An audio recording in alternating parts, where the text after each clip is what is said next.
Hello everyone, कैसे हो आप सब लोग।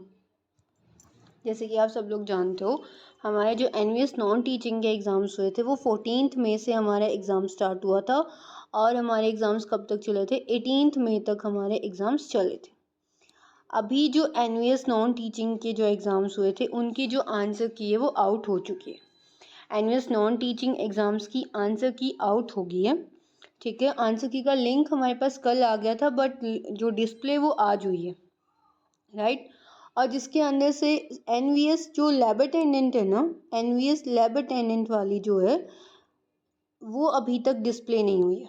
वो अभी तक रिसेंटली मैंने अभी चेक किया है, 6:30 तक वो डिस्प्ले नहीं हुई थी, राइट। नाउ अभी बात ये करते हैं कि आपको जो है आंसर की देखनी कैसे है। तो आपको आंसर की चेक करने के लिए कुछ नहीं करना। आपको क्या करना है कि आप एनवीएस वगैरह की साइट्स पे कहीं नहीं जाना, डोंट वरी, मैं आपको इजी मेथड बताती हूँ। आपको क्या करना है, सरकारी रिजल्ट नेम की एक वेबसाइट है, उसको आपको क्या करना है, लॉगिन करना है। और मे भी आप सब लोग जानते भी उसके बारे में। जैसे ही आप उसको लॉगिन करोगे, जैसे उस पर क्लिक, गूगल पे जाओ, गूगल पे जाने के बाद सरकारी-रिजल्ट.com डालो, वहाँ पे आपको एक ऐसा इंटरफेस आएगा। उसके अंदर आपको क्या करना है, एनवीएस नॉन टीचिंग की जो है, एनवीएस नॉन टीचिंग आंसर की पे जाओ और वहाँ पे जाने के बाद आपको मिलेगा NVS non teaching post answer key 2025, ये लिखा हुआ मिलेगा। इस पर क्लिक करो। इस पर क्लिक करने के बाद आपको क्या इंटरफेस मिलेगा, वहाँ पे आपको मिलेगा, आपको वहाँ आपका रोल नंबर डालना है और रोल नंबर डालने के बाद आपको आपकी डीओबी डालनी है जो आपकी पेपर में गिवन थी। वो डालते ही आपकी आंसर की आ जाएगी। वहाँ पे आंसर की आने के बाद नेक्स्ट स्टेप आपको क्या करना है, आपने अपनी आंसर की को चेक करना है। आंसर की को जैसे ही आप चेक कर लेते हो, उसके बाद अपने जो, अगर आपके आंसर्स ठीक हैं, सभी आंसर्स जो आपकी जो उम्मीद थी, आपको लग रहा है करेक्ट है आपके आंसर की, देन आपको कुछ नहीं करना, अपने मार्क्स काउंट कर लेने हैं।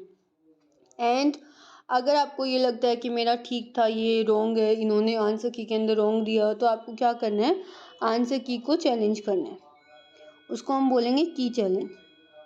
अब उस की चैलेंज करते टाइम उसकी जो आपके पास फीस है वो है 1000 रुपीज़, उसकी फ़ीस है 1000 रुपीज़ फीस है।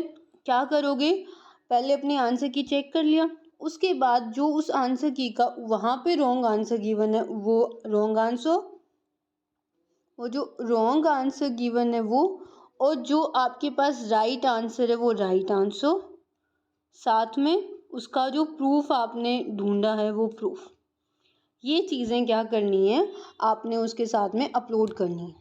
ठीक है, कि चैलेंज करते टाइम उसकी 1000 रुपीज़ फ़ीस है। आपके पास जो रॉन्ग आंसर है वो रॉन्ग आंसर, ठीक है, उस रॉन्ग आंसर का की आंसर की से स्क्रीनशॉट वगैरह ले लेना।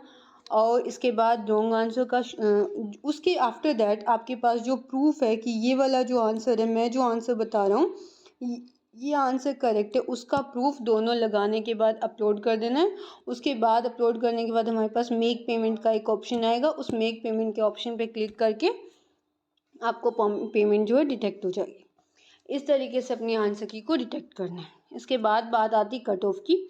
कट ऑफ अब आप लोग चेक करोगे, आंसर की चेक करने के बाद आपको एक गूगल फॉर्म दिया जाएगा, वहाँ पे अपने को आंसर्स डालने हैं आपको अपने, ठीक है। आफ्टर दैट नेक्स्ट थिंग देखो, अब जो भी आप लोगों के माइंड में चल रहा था कि आंसर की पेपर री एग्ज़ाम होगा, नहीं होगा, ऐसा कुछ नहीं हुआ, री एग्ज़ाम नहीं हुआ। टीचर्स ने सबने आपको सपोर्ट किया कि एनवीएस नॉन टीचिंग के एग्ज़ाम्स लीक हुए थे, बट वो इस लेवल तक नहीं हो पाया कि पेपर दोबारा से रिकंडक्ट कर पाए। इतने अच्छे तरीके से आप लोग एक साथ में नहीं आ पाए कि पेपर रिकंडक्ट हो। अब जो भी हो रहा है उसको एक्सेप्ट करो और आगे मूव ऑन करो। नेक्स्ट बहुत एग्जाम्स आएंगे, उनकी प्रिपरेशन करो। जिसका नहीं हुआ डोंट वरी, आगे राजस्थान लेबर असिस्टेंट का एग्ज़ाम भी आ रहा है, उसके लिए प्रिपरेशन करो, और आगे फर्दर बहुत एग्जाम्स आएंगे, उसके लिए प्रिपरेशन करो, राइट। एनवीएस का हो गया, केवीएस के लिए भी आएंगी और ईएमआरएस के लिए भी बहुत सारी पोस्ट आएंगी, तो आप उसके लिए प्रिपेयर करो। जिसका हो गया उसके लिए ऑल दी वेरी बेस्ट।